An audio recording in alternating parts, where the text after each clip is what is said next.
So, this video is going to be on a comparison of the mode, median, and mean, specifically looking at skewed distributions, and then we'll kind of wrap up and compare a little bit to the symmetric distribution. So, suppose you have a small tech company.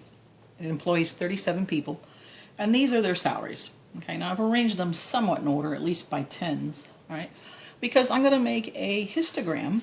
I'm going to use a bin width of 10, and I'm going to start at 40. Okay.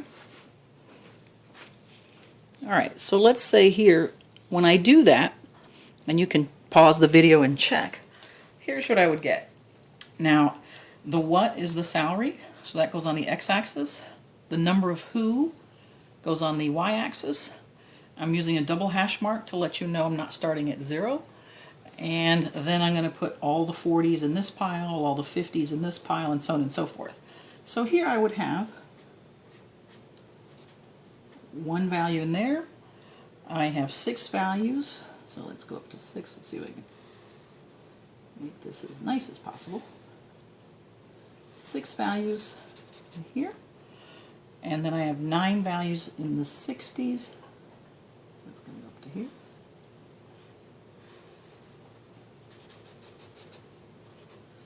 I have 7 values here, so 5 values in the 80s, and then 3 values in the 90s, 2 values again here, and then way out here we have 2 values over here. Okay, so hopefully that's showing up on the picture. Yes, on the graph. I'm just checking. All right, so here would be my histogram. And what we can see is this is definitely skewed to the right, right? And the way I can tell that is if I smooth it out, right? This is, you know, a little, should capture the top of that, but this is definitely skewed to the right. And it is skewed to the right because most of your data values are here, especially probably in these 4 columns, right? That's where most of your data values are. And yet, even though this is the major event that's happening, this is where most of the salaries are, you do have a pull to the right where you have some events happening to the right of this, so it's skewed to the right. Now, let me also just mention, so let's take a look at the mean, the median, and the mode. So in this case, the mode would be 60 to 70, right? Now, I am saying 60 to 70. Technically, 70 is in the next bin. And so when you're creating or making the histogram, 70 has to be in this bin right here.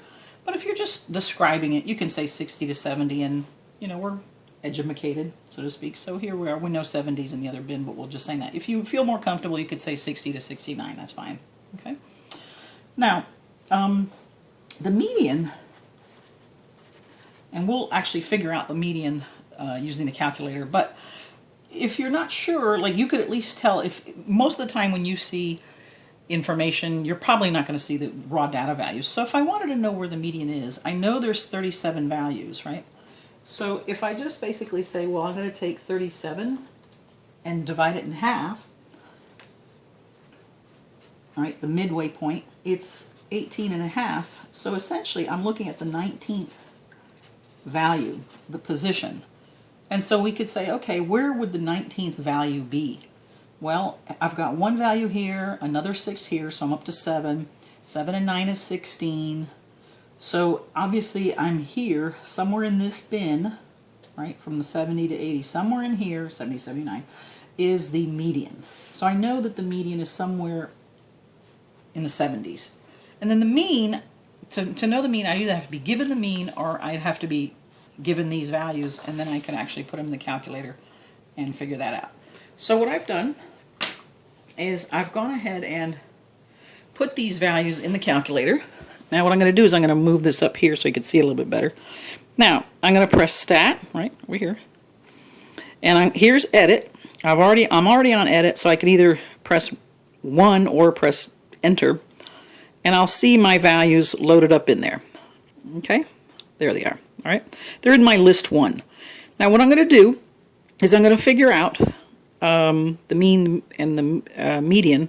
So I'm going to go back to stat. I want to calculate, so I go to the right one. And it's a one variable statistic. It's just on the salaries. That's one variable. So I'm going to select that. And then I'm going to tell the calculator where the list is. Remember, your numeric buttons are over here. I'm in L1, so I'm going to do second. 1, and I've been painting, you can tell. And there we are. So the mean is X bar. Our book uses Y bar, but it's 81 point, let's say, 4. And you have 37 values. There's your standard deviation, by the way. Not that we're focusing on that, but just so you know. And then this arrow is begging you to go down. There's your 5-number summary. So there's your median, 72, right? So let's go ahead and write that down. The median is 72. The mean is, let me write that down also, 81.4. Okay? Now, let's take a look at that on this graph. What we see is, here's the mode.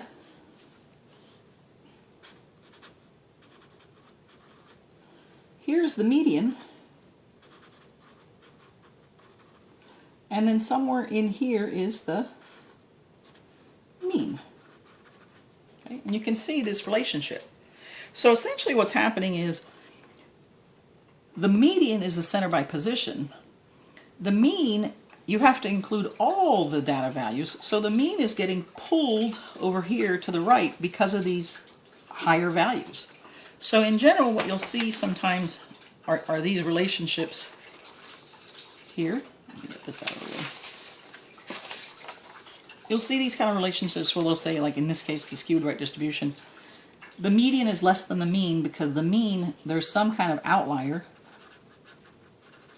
And the mean is getting pulled in that direction because the mean has to include all the values when you add up all the values. Whereas the median, you just put everything in order and you just look at the central position. Now the same would be true for a skewed left distribution, that an outlier is affecting the mean, right? So you have an outlier here, and then the mean gets pulled in that direction, okay? So one of the things you'll see is then in a skewed right distribution, the mean will always be larger than the median. In a skewed left distribution, the mean will always be less than the median. Now, as far as the position of the mode and the median, sometimes it's hard to tell. Sometimes it is like this, where the median is a little bit to the right of the mode, and sometimes they're much closer together. All that depends on the exact data values. It also depends on what you use for your bin width, right? So let me just kind of show you that just a tad bit. If I want to go ahead and plot what we have in L1, I'm going to do second, stat plot. I'm going to have one of my plots on, and I'm going to keep the other ones off. And then here, notice I've already selected histogram, and I put in L1. Now, I'm going to do zoom 9. Zoom 9 is the stat function right there. Okay? And you can just press zoom 9. I just wanted you to see that it's the stat, automatic stat. So here the calculator gave us something different. If we press trace, we can actually, it's supposed to show me what they're showing me. Ah, here it is. I'm sorry, you can't see it very well. The min, this says that in this bin I have 17 values, and they go from 43 to just under 70.5. I'm sorry, that's hard to see. Let's see, that's a little better. And you could go to the right and you could see everything else. Now, that means if we open up a window, we could see what the calculator chose as the bin width. The calculator chose 27.5, which is a very large bin, so a lot of values are going to fall in there. So when we press graph to look at this, you know, we can see that the mode here would be different. Let me trace again. Whoop. The mode here would be this first column, 43 to 70.5. Now, it still does really encompass most of the values. If you look at even the bin width that we chose with 10, you know, most of the values are here. So, you know, it's really just splitting hairs. If we go ahead and change the bin width to, let's say I want to start at 40. So I pressed window to change these things. And let's say I want to go to 220. And let's say I go by tens. And I don't need to have such tall piles, so I can go to 10 for my maximum height. Now when I press graph, that's what we see. We see the same graph that I did by hand. Okay? All right. So that's just trying to give you an idea of some of this idea, you know, in skewed distributions, what are the relationships between the mean, the mode, and the median. For a symmetric distribution, if it's truly almost perfectly symmetric, and remember in stats it's a little fuzzy, we're a little lenient on, basically when you smooth something out, if it looks symmetric, that's good. The mean, the median, and the mode all lie on top of each other. Okay? Now one last note. Sometimes I'll see students say, well, I've got what looks like a nice symmetric distribution, but then there's this like outlier over here. Does that mean it's symmetric? Nope. As soon as you have that data value there, and I smooth it out, I've got to include it there. This is skewed to the right. So an outlier will definitely make something skewed. Now, do you have to, so does it matter if there are gaps? No, I could have all the values here, and this would still be skewed to the right. And, you know. So, that concludes this video. Thank you for listening.